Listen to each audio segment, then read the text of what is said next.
बाली और सुग्रीव के जन्म का गूढ़ रहस्य। ऋषिमुख पर्वत श्रेणियों के अंतर्गत एक पर्वत पर एक विशाल वानर रहता था जिसका नाम ऋक्षराज था।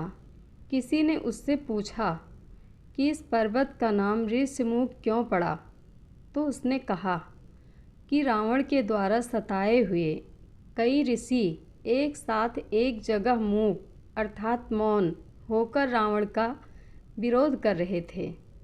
रावण जब विश्व विजय के लिए वहाँ से निकला तो उसने एक साथ लाखों ऋषियों को एक जगह एकत्र देखकर पूछा कि इतने सारे महात्मा लोग यहाँ क्या कर रहे हैं।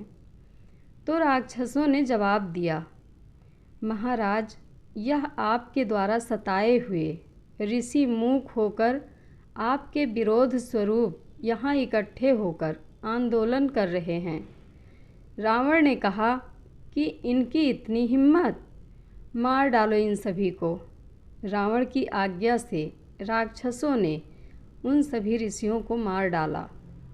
उन्हीं के अस्थि अवशेषों से यह पहाड़ बन गया जिससे इनका नाम ऋषिमुख पर्वत पड़ गया। वह ऋक्षराज नाम का बानर बड़ा ही शक्तिशाली था। अपने बल के घमंड में इधर उधर विचरण करता रहता था। उस पर्वत के पास में एक बड़ा ही सुंदर तालाब था, लेकिन उस तालाब की यह विशेषता थी कि जो उसमें स्नान करता वह एक अत्यंत सुंदर स्त्री बन जाता।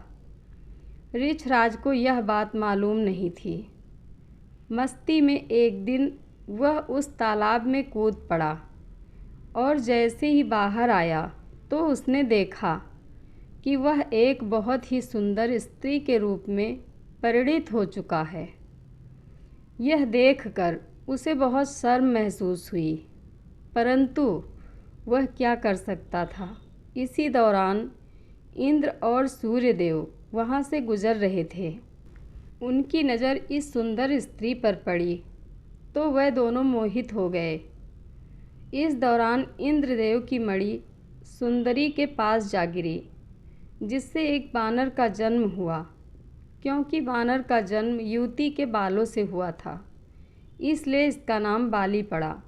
जबकि इसी युवती के गले पर सूर्य की मणि जा गिरी, जिससे एक और बानर का जन्म हुआ जो आगे चलकर सुग्रीव के नाम से जाना गया। दोनों ही सगे भाई थे। बड़ा भाई बाली इंद्र का पुत्र और छोटा भाई सूर्य का पुत्र सुग्रीव था।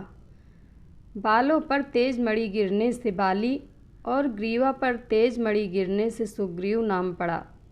दोनों का पालन पोषण उसी ऋक्षराज बानर से बनी हुई स्त्री ने किया और उसी ऋषिमुख पर्वत को अपना निवास स्थान बनाया। जय श्री राम। कथा अच्छी लगे तो कमेंट बॉक्स में अपनी राय ज़रूर दें। धन्यवाद।